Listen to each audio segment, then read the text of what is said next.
Most of the best scientists I met are less than 10 years old. We see science as understanding the world you live in, including even your own body, and being curious about it. Being curious about the world and finding out things is a good prescription for a happy life, whether or not you should become a scientist. When you walk into a workshop, you get a sense immediately that something different is happening here. You see a lot of resources, a lot of collections, bones, fossils, animals, a wood shop. You know, there's a scruffiness to it. Things are not polished and clean, but in use. You see people working together. You often see a student off on their own, totally lost in curiosity, either looking at an exhibit, holding a gecko, or painting their project. You get a sense of freedom and connection. This is what education should be like, and this is what is missing. Okay, can you put those back together in order? Science can so much open minds up. It's a miracle that anybody's curiosity ever survives in a system which is constantly pounding the students with these tests. The burning of a candle is A, oxidation, B, reduction. Hammer it in, because we're going to be testing. Whoa! We need to be doing things better.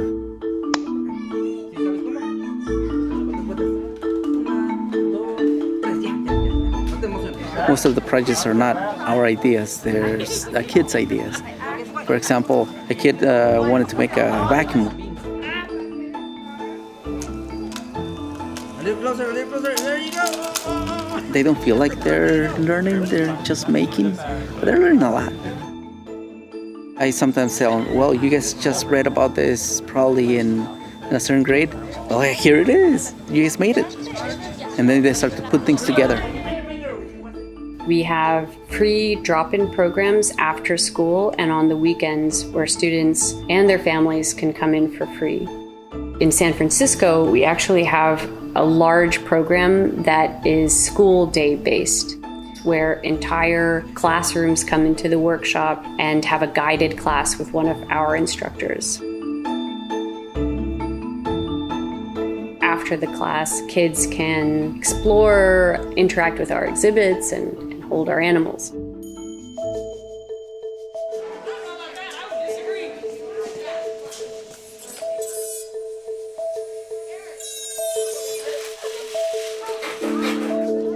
I think that in science, the way of doing things has been usually the idea that you have to have a lot of money and you get all this equipment and this fancy stuff. You know, microscopes, and you gotta have this, and you know, like 3D printers now and all this and that. And so, of course, people are going to just, oh, God, you know, like, how could we ever do that? Well, any bone has a lesson to tell. I mean, just go out and get some darn roadkill. This is just shaving cream, but as soon as you give the bottle a little spin, yeah. And it really starts to get at the thing that Dan was talking about earlier, where you don't have to tell a kid what is going on. You just hand something like this to them. You'll see them go like, wow.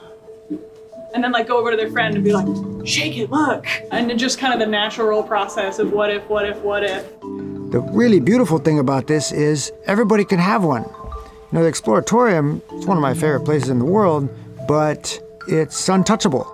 If you want one in your neighborhood, you can't have it. Doesn't matter if you have $10 million, you still can't have it. It's too special, it took too much to build that thing. A community science workshop, basically anybody that wants one can put one in their community, just takes a space, some interesting stuff, an inspired person to put it all together, and then open the door, the kids come in and they know what to do.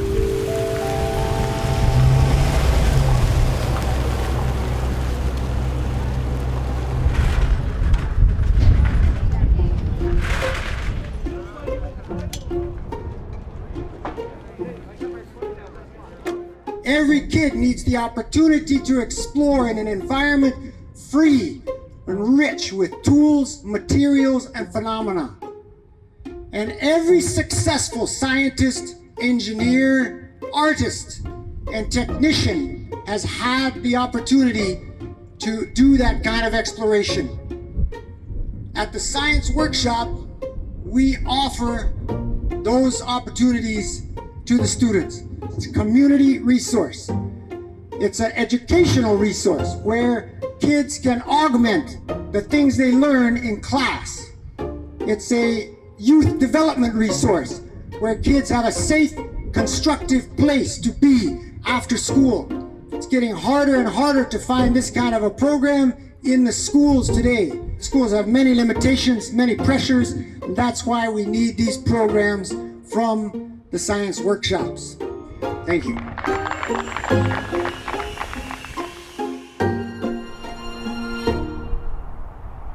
It started in my garage in the Intermission in 1991, where I set up a tinkering place for myself. When kids discovered it on my block, they looked in and saw it. I was, always pretty friendly and spoke Spanish, so I welcomed their interest, and pretty soon it was me and the kids. I'm looking at frozen coyotes in my freezer to checking out rocks in the microscope, stuff like that.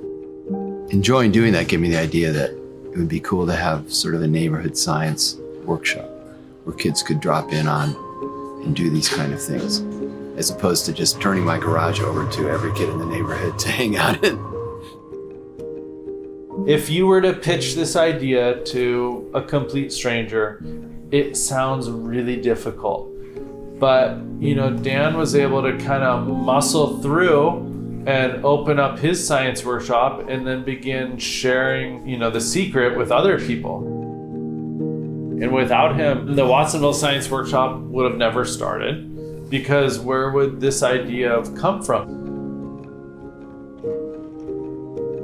It was clear to me that the joy that he got when he would show, the magnet next to a speaker coil and how the sound goes away when the magnet goes away, this was the same kind of thing that I could completely relate to, and that he had found a place for himself in the world that made it his job and his mission to live his days like that. I thought, this is somebody I want to follow in the footsteps of.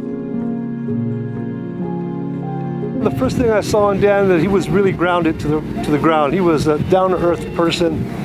He wasn't somebody blowing smoke in the air, or he was truthful, he was honest.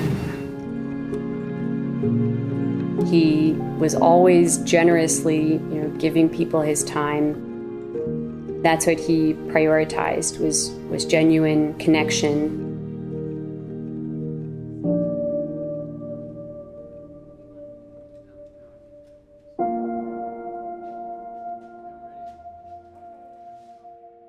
We'd collected some rocks out near Half Moon Bay. The kids were, making whoops and hollers, and then I remember one kid saying, like, "You guys make rocks really interesting." And I was like, "Oh, who told you to say that?" No, I didn't tell them to say that. And they had collected so many bags of rocks, and so there seemed to be nobody around who was bored with rocks. When you find out that kids have been talking with their parents about something, or even brought a sample to share with them, it's kind of like a real encouragement as to any teacher. It's having a really good impact. It was kind of shocking how quick he got ill and had to step down and step back from what he's been doing for, a majority of his life. It's been easy to know that the CSWs were gonna stay alive and grow with Dan at the helm.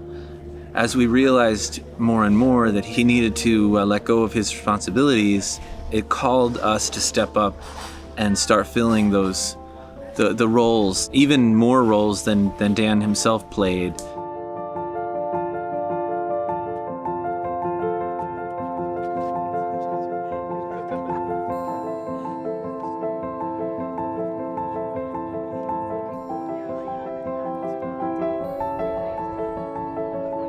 I'm very grateful to Dan. Because of him, we know that a lot of kids that truly need a helping hand, or even just somebody to hear them out, we're there. If your family's at work and you're out of school, you should have somewhere to go. You should have more than just a TV. The Science Workshop here serves such a crucial need in giving our youth a safe, equitable, and uber accessible place to go. Like a library, like a playground, a community science workshop is necessary to have in any neighborhood. Students don't need to continue on with science. We want to help give them the skills and confidence to follow whatever their interests are.